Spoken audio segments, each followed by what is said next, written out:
क्या हुआ? इसका खुला मुंह देखकर बख्तावर ने धीमे से पूछा। इसे अचानक मिलने वाले झटके की वजह से इसकी आवाज़ ही बंद होने लगी थी। 3:30। नईम के मुंह से फंसे फंसे अल्फाज खारिज हुए। 3:30 मतलब पूरे 5.75 घंटे हो गए उसे भागे हुए और अब तक तो न जाने वो कहाँ तक पहुँच गई होगी। मैं बीबी साईं को क्या मुँह दिखाऊंगा अब? बख्तावर सदमे की हालत में अब छत की तरफ जाती हुई सीढ़ियों पर बैठ गया था। अफरोज सर पकड़कर इधर से उधर टहलने लगा, जबकि नईम ने किचन में दौड़ लगाकर एक पानी की बोतल अपने मुंह से लगाई थी। इसे पानी पीता हुआ देखकर बख्तावर को और इश्तियाल आया और इसने झट से अपनी चप्पल उतारकर इसकी तरफ उछाल दी। हवा में सफ़र करते हुए इस चप्पल ने सीधा आकर नईम की पेशानी का बोसा लिया। अचानक अपने माथे पर जोरदार चप्पल के टकराने की वजह से इसके हलक में मौजूद पानी अंदर उतरने की बजाय पान की पिचकारी की तरह बाहर निकला और इधर से उधर टहलते हुए फ़िरोज़ के पैरों में जा गिरा। फ़िरोज़ की हसियात ने जैसे ही उसे गाई दी, एक ज़ोरदार थप्पड़ नईम के चेहरे पर पड़ा था। बख्तावर बेगानों की तरह बगैर असर लिए अपनी परेशानी में बैठा था। ये क्या गंदगी? अफरोज़ नईम पर बरसा, जबकि नईम की हालत अधमरी हो रही थी, इसलिए वो हार मानने वाले अंदाज में वहीं फर्श पर अकड़ूं बैठ गया। इसे बैठा हुआ देखकर अफरोज़ भी मज़ीद कुछ कहे और किए बगैर पीछे हट गया। महमूद को नईम पर तरस आया था। देखा जाए तो उसका कोई कसूर नहीं था। बख्तावर से चप्पल तो उसे पड़नी थी तो चलो पड़ गई, मगर अफरोज़ उसकी रेंज में खुद आया था और अगर वो टहलते हुए इस तक ना पहुंचता तो नईम इस बेसाता रद्द-ए-अमल से महफूज रहता। मगर वो क्या कहते हैं ना, जब आपका बुरा वक्त आना होता तो खुद ब खुद ही हालात आपके मुखालिफ जाने लगते हैं। महमूद भी बस इजहार अफसोस ही कर सकता था। ये सब कुछ क्यों हो गया? अब मैं बीबी साईं को क्या जवाब दूंगा? वो तो मुझे कत्ल ही कर देंगी। बख्तावर सीढ़ी पर बैठा दुहाइयाँ दे रहा था। महमूद का प्लान कामयाब हो रहा था, बस उसे एक आखिरी काम करना था। मेरे पास इस सारे मसले का एक ऐसा हल है कि बीबी साईं आपको कुछ कहना तो दूर शक तक नहीं कर सकेंगी। महमूद की बात पर बख्तावर ने अपना सर उठाकर इसे बेयकीनी से देखा। फ़िरोज़ के चलते कदमों को भी रुकना पड़ा था। वो हैरत का मुजस्मा बने इसे घूरने लगा। इसकी आवाज़ पर नईम, जो अकड़ू हालत में बैठा था, तवाज़ुन बिगड़ने की वजह से कमर के बल पीछे गिरा। महमूद ने बारी बारी एक तनकीदी निगाह सब पर डाली और आखिर में बख्तावर की तरफ देखते हुए इस पर मरकूज़ कर दी। वो अपना रोना धोना भूलकर उसी को देख रहा था। जब महमूद ने इसकी जानिब मुस्कुरा कर देखा, आंखों में अजीब ही चमक आ गई थी। बख्तावर को कुछ हौसला हुआ। अगर तुम मजाक कर रहे हो तो याद रखना, तुम्हें अपने हाथों से सजा दूंगा। बख्तावर ने स्पॉट लहजे में से तंबीह की। आपने मेरी कौन सी हरकत से मेरी ज़ात के बारे में ये अंदाज़ा लगाया कि मुझे मजाक करने की आदत है? महमूद ने सरसराते लहजे में कहते हुए अबरी उचकाई, अपने हाथ सीने पर बांधे। ठीक है फिर बताओ, बख्तावर ने हार मानने वाले अंदाज में कहा। आपको करना यह है कि अभी आप अपना फ़ोन उठाकर बीबी साईं को कॉल करेंगे और इनसे कहेंगे कि 4 लोग जिनके कद तकरीबन 5.5 से 6 फुट के दरमियान थे, ज़बरदस्ती घर में घुस आए थे। जब इन्हें अंदर आने से रोका और सख्ती की तो एक आदमी जिसका नाम फ़ारूक था, उसने बताया कि उसे आपने भेजा है और आप उस लड़की को किसी दूसरे महफूज मकाम तक पहुंचाना चाहती हैं। वो लोग तो चले गए, लेकिन आपने हमारे लिए कोई हुक्म नहीं दिया। बीबी साईं, क्या हम अब अपने घरों को वापस जा सकते हैं? महमूद ने सारा मनसूबा बख्तावर की आंखों में देखते हुए बताया। महमूद की बात से इसका चेहरा लहू छलकाने लगा था। क्या अहमकाना मशवरा दिया तुमने? मैं बीबी साईं से झूठ बोलूँगा? बख्तावर ने तेज़ लहजे में जवाब दिया। तो फिर ठीक है, आप उनसे कह दीजिएगा कि आप सो रहे थे। रात के तीसरे पहर आपकी आंख अपने ही बंदे की चीखों से खुली और जब सूरत हाल समझ आई तो पता चला कि वो लड़की आपकी आंखों में धूल झोंक कर फरार हो चुकी है। महमूद ने संजीदा लहजे में कहते हुए कंधे उचकाए। बख्तावर का मुंह इसकी बात से सिल चुका था। यह तो सच था कि अगर वह झूठ नहीं बोल सकता था तो सच भी नहीं बता सकता था। नईम और अफरोज़ ने सताइशी अंदाज में महमूद को देखा, फिर बख्तावर को, जो अपना सर हाथों में गिराए सदमे की कैफियत में बैठा था। इसकी हालत को देखकर महमूद के लब इस्तेज़ाइया मुस्कुराहट में फैल गए थे। साइम, वो देखें, शायद इस लड़की की तबीयत ख़राब हो रही है। साइम अपनी बीवी अफशां के साथ दूसरे शहर से लौट रहा था जब रास्ते में अफशां की निगाह सड़क के किनारे सफ़ेद बड़ी सी चादर में लिपटी हुई लड़की पर पड़ी, जो बुरी तरह हाँफ रही थी। अफशां के कहने पर जब साइम ने अपनी गाड़ी इसके करीब रोकी, इस वक्त तक वो लड़की सड़क के किनारे पड़ी बेहोश हो चुकी थी। उसे मदद की ज़रूरत है, चलें इसे घर ले चलते हैं। ज़बीहा के करीब पहुँचकर अफशां ने परेशानी से कहा, लेकिन अफशां, हमारा घर दूसरे शहर में और ये लड़की न जाने कहाँ रहती है। हम इसे अपने साथ अपने शहर नहीं लेकर जा सकते। साइम ने अफशां को समझाना चाहा। सर्दी की ठंडी हवा के बायस अफशां की जुल्फ़ें इधर से उधर लहरा रही थीं। देखें, ये बिल्कुल बर्फ़ हो रही है। अगर इसे कोई ट्रीटमेंट या गर्मी नहीं मिली तो ये मर भी सकती है। अफशां ने साइम को मनाने की फिर से कोशिश की और अपनी बीवी की खातिर वो मान भी गया। दोनों ने मिलकर ज़बीहा को उठाकर बैक सीट पर डाला और जल्दी से खुद भी गाड़ी में आकर बैठे। हीटर चलने की वजह से गाड़ी का दर्जा हरारत बाइक की मुनासबत से काफ़ी गर्म था। स्ट्रीट लाइट्स को पीछे छोड़ते हुए हर तरफ फैली पीली रोशनी को देखते अफशां ने एक नज़र पीछे बेहोश लेटी सबीहा के चेहरे पर डाली। इसके चेहरे पर एक खूबसूरत मुस्कुराहट ने अहाता किया।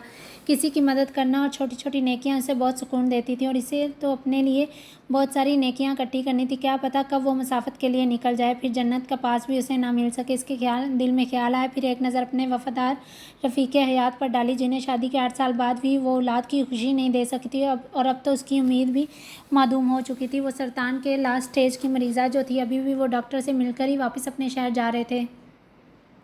पता नहीं हम ये ठीक भी कर रहे हैं या नहीं, इसका अपना शहर कौन सा और हम इसे कोई और शहर ले जाएं। साइम अब तक मुतज़ब्ज़ब था। कुछ नहीं होता साइम, अभी इसकी जान बचानी ज़्यादा ज़रूरी है। फिर इसे होश आ जाए तो हम इसे पूछकर इसके घर छोड़ देंगे, आप टेंशन मत लें, अफशां ने धीमी मुस्कान से कहा। साइम ने भी मुस्कान लिए, एक निगाह इसके जर्द चेहरे पर डाली। कम ही दिन थे इसकी बीवी के पास इस दुनिया में, वो जानता था, तभी वो चाहता था कोई ख्वाहिश इसके ज़िम्मे ऐसी बाकी ना रहे जिसमें इसकी प्यारी बीवी ने इससे कुछ मांगा और वो दे ना सका हो। इसके बाद दोनों ने रास्ता खामोशी से तय किया, जबकि अफशां गर्दन मोड़कर बार बार पीछे ज़रूर देखती। मुसाफिर अपनी मंजिल की तरफ गामज़न थे। अपने चेहरे पर किसी चीज़ का वज़न महसूस करके इसने अपनी आंखें खोलने की कोशिश की। आंख खोलते इसकी पहली निगाह छत पर पड़ी। छत बिल्कुल सफ़ेद थी। सामने की दीवार पर एसी लगा था, लेकिन सर्दी की वजह से वो बंद था।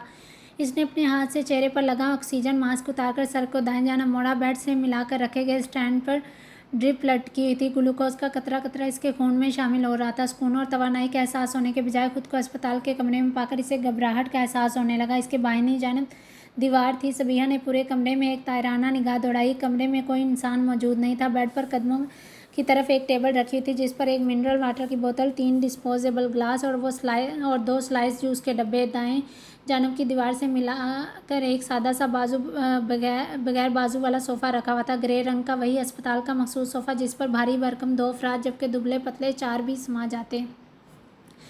क्या हुआ ये? मैं यहाँ कैसे पहुँच गई? इसने अपने सर पर हाथ रखकर दिमाग पर जोर दिया। यकीनन इस रोड पर गुजरने वाली कोई चमगादड़ से मुतासर फैमिली ही मुझे यहाँ लाई होगी। मैं बेहोश जो हो गई थी, उसने खुद ही जवाब पेश किया। 5 मिनट बाद कमरे का दरवाज़ा खुला और एक खूबसूरत मुस्कुराहट चेहरे पर सजाए सफ़ेद ऑल ओवर पहने और खूबसूरत नकुश वाली लेडी डॉक्टर इसकी सीमत मुस्कुराती हुई बढ़ी। इसके पीछे ही लगभग 31 साल की दराज का खूबसूरत औरत सादा सी हल्के रंग की कमीज शलवार पहने हुई थी। लंबे बाल कैचर में मुकी थे और इसके पीछे खड़े आदमी की उम्र 33 साल के करीब थी। सांवली रंगत सर के बाल बिखरे हुए थे, चेहरे पर कुफत वाज़ह थी। इसके बरक्स इसके साथ खड़ी औरत के जर्द चेहरे पर अपनायत भरी मुस्कान थी। एक दिन के बाद होश में आने पर कैसा महसूस करी हो छोटी प्यारी लड़की? डॉक्टर ने इसकी नब्ज़ से कैलूला निकालते हुए सवाल किया। सबीहा का ध्यान इन 2 अजनबियों से हटकर अब डॉक्टर के सवाल पूरा हुआ। मैं छोटी तो नहीं हूँ? डॉक्टर के चेहरे की तरफ देखते इसने मजबूत लहजे में कहा। इसकी बात पर पहले तो सब हैरान हुए, फिर कमरे में सबके एक साथ छत फाड़ के गूंजे। सबको इस जवाब की हरगिज़ उम्मीद नहीं थी। उन्हें लग रहा था जब इसे पता चलेगा कि वो एक दिन तक बेहोश रही है, अस्पताल के कमरे में अपने घर वालों से दूर, अजनबी चेहरे देखेगी तो घबराएगी, शोर मचाएगी। लेकिन यहाँ तो सब कुछ उलट था। अजीब लड़की, ओवर कॉन्फिडेंट। साइम ने सोचा, अच्छा तो फिर कितने साल की हैं आप मोहतरमा? साइम ने तंज भरे लहजे में इससे सवाल पूछा। पूरे 24 साल में मास्टर हूँ, इसने भी इसी लहजे में जवाब दिया। पता नहीं क्यों मैं इतनी जज्बाती हो रही हूँ, वो सिर्फ दिल में ही सोच सकी और फिर अपने अंदाज पर खुद ही शर्मिंदा होने लगी। ओह वाह, डॉक्टर ने सताइश भरे अंदाज में कहा। हाँ, तुम वाकई छोटी नहीं हो, छोटी भी तुम सिर्फ और सिर्फ इन 2 खवातीन को ही लग रही थी। साइम ने बिना किसी तासरात के संजीदगी से कहा। अफशां ने इसे घूर कर देखा, आंखों ही आंखों में इसे सुकून से खड़े रहने का इशारा किया। सारे राह चलते फिरते अब्दुस तारेदी बनना इसे बिल्कुल नहीं पसंद था। इसके इशारे पर इसने खुफगी से रुख बदला। पेशेंट अब बिल्कुल ठीक हो चुकी हैं, आप इन्हें कुछ खिलाएं, फिर इसके बाद ये अपने घर जा सकती हैं। डॉक्टर ने अफशां को हदायत दी। सबीहा ने मुस्कुराते हुए डॉक्टर की हदायत सुनी। तुम्हारा घर कहाँ है? डॉक्टर के बाहर निकलते ही साइम ने सबीहा से सवाल किया, जिसे अफशां इस वक्त स्लाइस जूस का डब्बा पकड़ा रही थी। मेरा घर खोए खोए लहजे में इसके मुंह से निकला। फिर सारे वाक़यात इसके जहन के पर्दे पर एक फ़िल्म की तरह चलने लगे। ये देखो कितना खूबसूरत है ना? सबीहा ने इस खूबसूरत से सुर्ख रंग के जूतों को आयमा को दिखाते हुए कहा था। क्यूट। आयमा ने एक ओढ़नी टोपी सबीहा को दिखाई थी। वो दोनों बच्चों की तरह खुश हो रही थी। इसने भी वो दुकानदार को दे दी थी। ऐसी मज़ीद चंद एक चीज़ें वो भी अपने सामान में शामिल करवाती रही। ये ड्राइवर पता नहीं कहाँ चला गया। अच्छा आप यहीं रुके, मैं बस उसे देख कर आती हूँ। इतना कहकर वो आगे बढ़ी। नहीं सबीहा, आयमा ने इसे रोकना चाहा। फिर पीछे से इस नकाबपोश ने क्लोस्ट्रम लगा एक रुमाल सबीहा के मुंह पर रख दिया और इसकी पकड़ में बिलखती हुई चंद ही सेकंड में बेहोश होगी। बंद आंखों से इसने महसूस किया वो फर्श पर लेटी हुई। फर्श में टाइल्स जगह जगह से उखड़े हुए, एक उखड़ा हुआ टाइल इसकी कमर में बुरी तरह चुभ रहा था।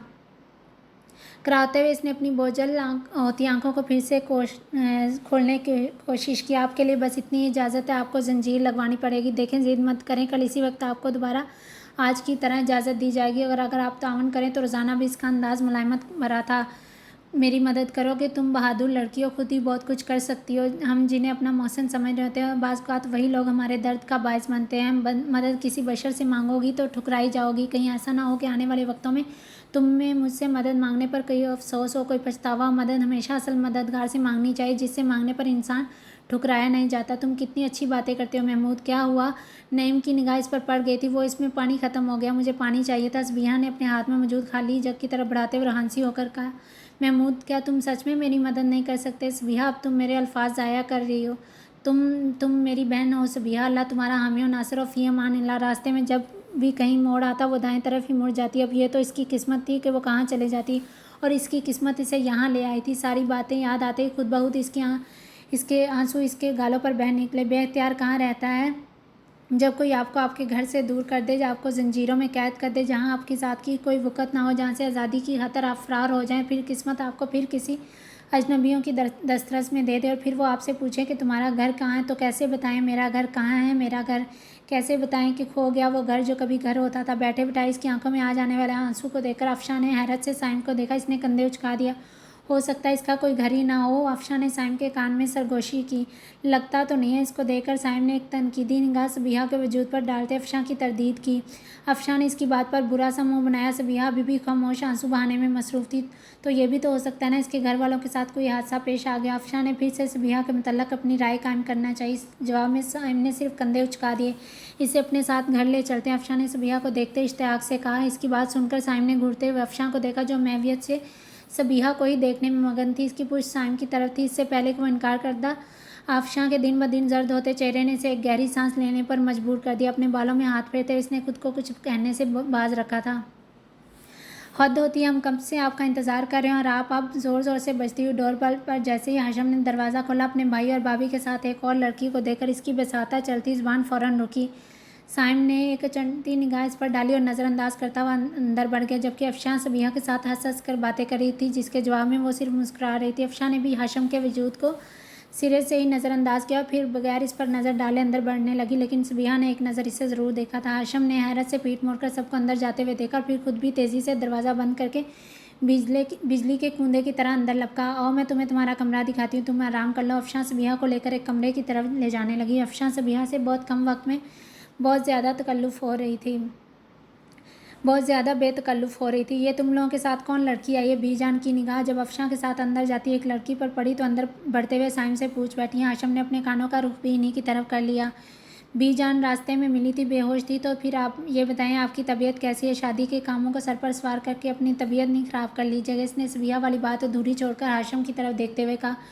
कामों को अगर सर पर सवार नहीं करूँगी तो ख़त्म कैसे होंगे? तुम्हें फुर्सत कहाँ? बीजान नाराज़गी से कहते हुए सोफ़े की तरफ जाने लगी। साथ में उन्हें भी अपने पीछे आने का इशारा किया। बेटा, क्या जवाब दिया? डॉक्टर ने सोफ़े पर बैठकर साइम की तरफ कदरे झुककर पूछा। हाशम भी टेक छोड़कर आ गया। वह जवाब दे दिया डॉक्टर ने। साइम ने घुटने हिलाते हुए रंज से कहा। आह।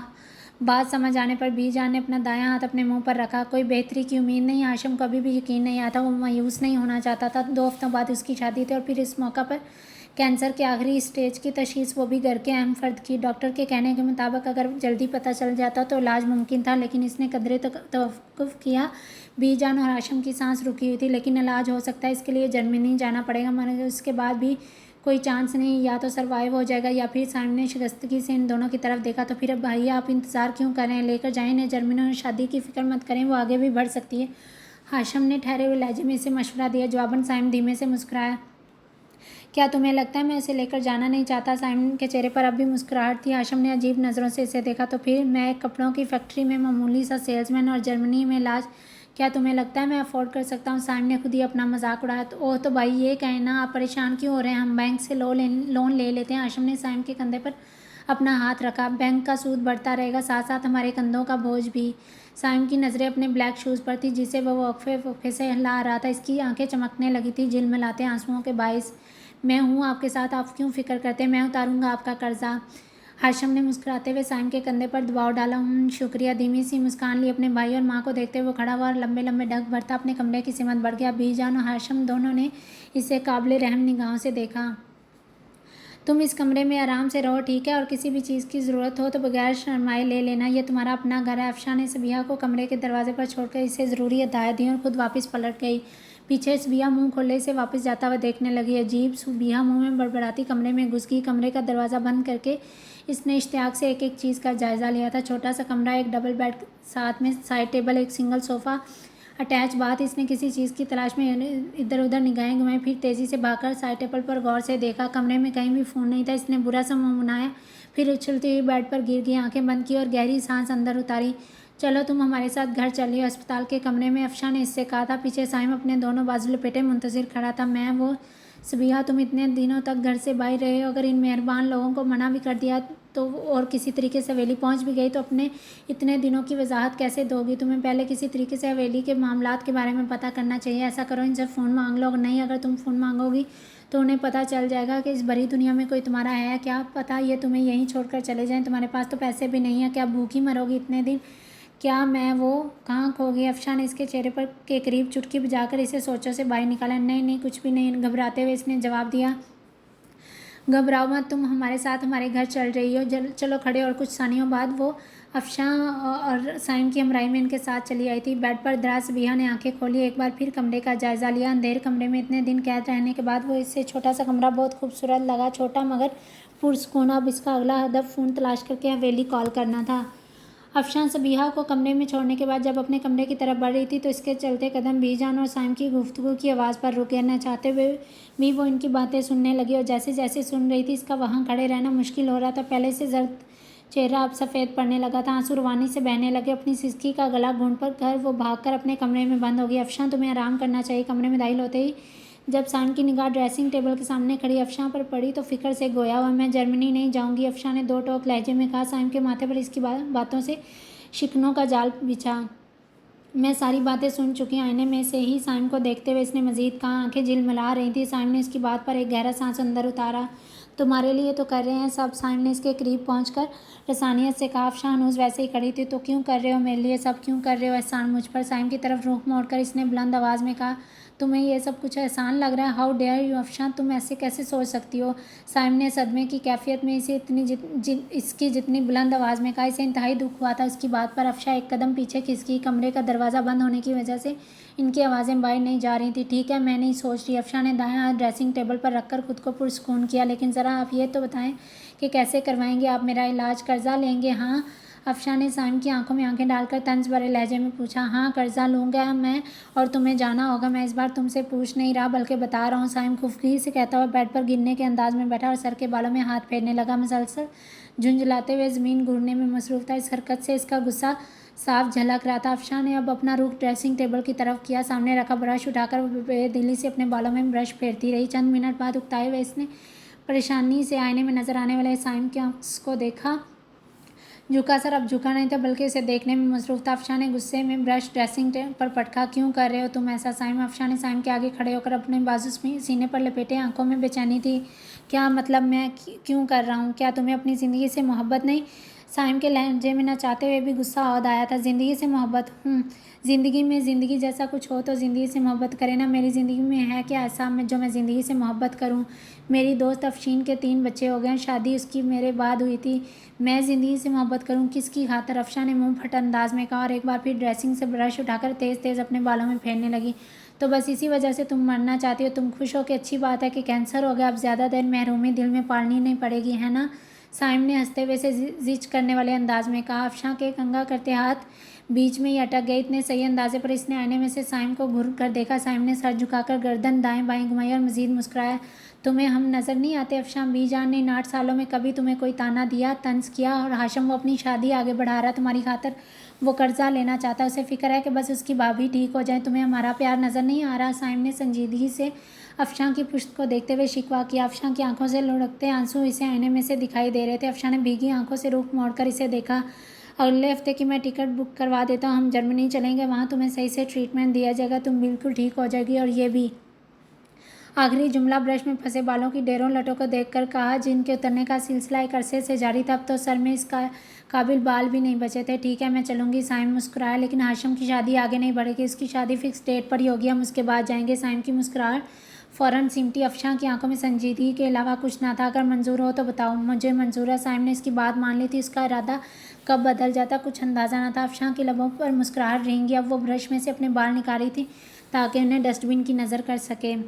सबिहा ने इस छोटे से कमरे में अपनी 2 महीने की खूब थकन उतारी थी। इसे हर वक्त सफ़ेद चादर में लिपटा देखकर बीजान इस पर सदके वारी जा रही थी। बाहिजाब लड़कियां इन्हें बहुत पसंद थी। शादी और घर में पहनने के लिए बहुत से कपड़े से दे दिए गए थे। शादी वाले माहौल में इसे शिद्दत से आयमा की याद आ रही थी। घर में सबके पास हैंडसेट थे। इसे कहीं भी लैंडलाइन फ़ोन नहीं मिल सका था, ना ही वो किसी से मांगने की हिम्मत कर पा रही थी। इसने अपना काफ़ी कीमती वक्त ज़ाया कर दिया था जिसका शौक वो मुसलसल मना रही थी। माइयों की रस्म के लिए झूला तैयार किया जा रहा था। खास करीबी मेहमान भी आना शुरू हो गए थे। अफशां सबसे सबिहा को अपनी दोस्त की हैसियत से मुतारफ़ करवा रही थी और वो बेचैनी से इसके साथ घसीटी जा रही थी और वो सिर्फ मोबाइल की ताक में थी ताकि हवेली कॉल कर सके। अफशां सबिहा ने मेहमानों से मिलते अफशां के हाथ पर रखकर दबाव डालकर इसे रोका। अफशां ने इशारे से इस्तफसार किया। वो मुझे एक कॉल करनी थी। वो मुद्दे की बात पर आई। अफशां तवज्जो से इसे सुन रही थी। कॉल पर किसे? इसने हैरान होते हुए पूछा। इनके ख्याल में सामने खड़ी लड़की का इस दुनिया में कोई भी नहीं था। वो अफशां इससे पहले कि सबिहा इसे बताती मेहमानों में से उन्हीं की एक हम उम्र लड़की ने अफशां को आवाज़ दी। अफशां फ़ौरन ही आवाज़ की सिमत पलटी और पुरजोश अंदाज में उस लड़की की सिमत बढ़ गई। अरे हाँ, ये लो। याद आने पर जल्दी से इसने सबिहा के हाथ में अपना मोबाइल थमाया और खुद उजलत में इस लड़की के पास चली गई। सबिहा ने एक नज़र अपने हाथ में मौजूद मोबाइल पर डाली और फिर अपने इर्द गिर्द मेहमानों का जायज़ा लिया। यहाँ बात करना मुनासिब नहीं था, इसलिए वो ज़रा कम शोर वाली जगह की तलाश में सीढ़ियाँ अबूर करती ऊपर जाने लगी। साइम जो पानी पीकर किचन से बाहर निकल रहा था, सबिहा को तेज़ी से सीढ़ियाँ चढ़ते देख लिया था। ये लड़की ऊपर क्या करने जा रही, खुद से कहता हुआ साइम तजस्सुस के मारे इसके पीछे हो लिया। सबिहा ने ऊपर पहुंचकर इधर उधर नजरें घुमाई, भी सामने रखे हुए सोफे के पास चली गई। साइम ने इसके हाथ में अफशां का मोबाइल देखा तो मजीद ठटका। अफशां का मोबाइल इसके पास क्या कर रहा है? साइम ने अपने कदम आगे बढ़ाने के बजाय आखिरी सीढ़ी पर ही रोक लिया। सबिहा एक 3 सीटर सोफे के अकब में पहुंचकर इससे टेक लगाकर खड़ी होगी। किसे कॉल करूं, हवेली या आयमा को? आयमा को कर लेती हूँ पहले। उधर तो पता नहीं कौन कौन फ़ोन उठाए। मोबाइल की स्क्रीन को देखते इसने आयमा का नंबर मिलाने का इरादा किया। और नो मुसीबत, मोबाइल पर पिन कोड लगा देकर इसे गुस्सा आने लगा, साथ में बेचैनी बढ़ी। आखिरी सीढ़ी से सबिहा की सिर्फ पुश्ती नज़र आ रही थी। वो क्या कर रही थी इसे इधर से कुछ पता नहीं चल रहा था। साइम अपनी जगह छोड़कर कदरे आगे हुआ। उफ, क्या पासवर्ड हो सकता है? सबिहा ने परेशानी से सोचा। वो हंसी हो रही थी इतने दिनों बाद, तो इसे अपने घर वालों की खैरियत पता करने का कोई ज़रिया मिला था और जब मिला तो वो भी अधूरा था। अफशां, तुमने अपने मोबाइल का पासवर्ड चेंज कर दिया क्या? साइम ने अफशां से पूछा। हाँ साइम, अफशां ने कमरे में से ही ज़ोर से जवाब दिया था। क्या है? साइम ने मोबाइल की स्क्रीन को खोलते हुए पूछा। 5894 साइम, अफशां ने जवाब दिया। ये सब याद आने पर सबिहा के चेहरे पर मुस्कुराहट आन ठहरी। इसने जल्दी से मोबाइल की स्क्रीन रोशन की। सामने ही 4 हिंसों के पासवर्ड का मुतालबा किया गया। 5894। इसने जल्दी से पासवर्ड डाला और आखिरी 4 पर मोबाइल के फंक्शन इसकी दस्तरस में थे। मुस्कुराते हुए इसने कीबोर्ड खोला और जल्दी जल्दी इसकी उंगलियां आयमा का फ़ोन नंबर टाइप करने लगी। इसका दिल घबरा रहा था, न जाने इसका क्या रद्द-ए-अमल होगा। इतने अरसे बाद वो अपनी बहन को फ़ोन कर रही थी। इसकी आवाज़ इतने दिनों बाद इसके कानों में सुनाई देगी। कौन जाने कि वो दोनों ज़ब्त रख पाएंगी भी या नहीं। टुन टुन बेल मुसलसल जा रही थी। आपके मिलाए हुए नंबर से इस वक्त जवाब मौसूल नहीं हो रहा, बराए मेहरबानी कुछ देर बाद कोशिश कीजिए। इतना सुनकर इसने बेचैनी से लाइन डिस्कनेक्ट की और एक बार फिर कॉल मिलाई। नतीजा वही। उफ, ये कॉल क्यों नहीं उठा रही? परेशान होते हुए इसने मोबाइल को हिलाया। फिर मेरे पास ज़्यादा वक्त भी नहीं है सिकंदर भाई। इसने खुश होते हुए डायल पैड पर 03 दबाया। मुझे तो इनका नंबर ही याद नहीं, घर ही फ़ोन कर लेती हूँ। मोबाइल की स्क्रीन पर अब इसके हरकत करते हाथ घर का लैंडलाइन नंबर डायल करे थे। इसने एक बार नंबर पढ़कर कॉल पर टच किया और दूसरी तरफ बेल जाने लगी। पता नहीं कौन फ़ोन उठाएगा। अल्लाह करे आयमा उठा ले, लेकिन वो कैसे उठाएगी? वो तो अपने घर चली हुई होगी। देखते हैं। या अल्लाह, साइम माथे पर त्योरी चढ़ाई। इसकी सिमत बढ़ने लगा। इसका बस नहीं चल रहा था कि इसके हाथ से अफशां का फ़ोन छीन ले। टन टन फ़ोन पर रिंगिंग सुनाई दे रही थी।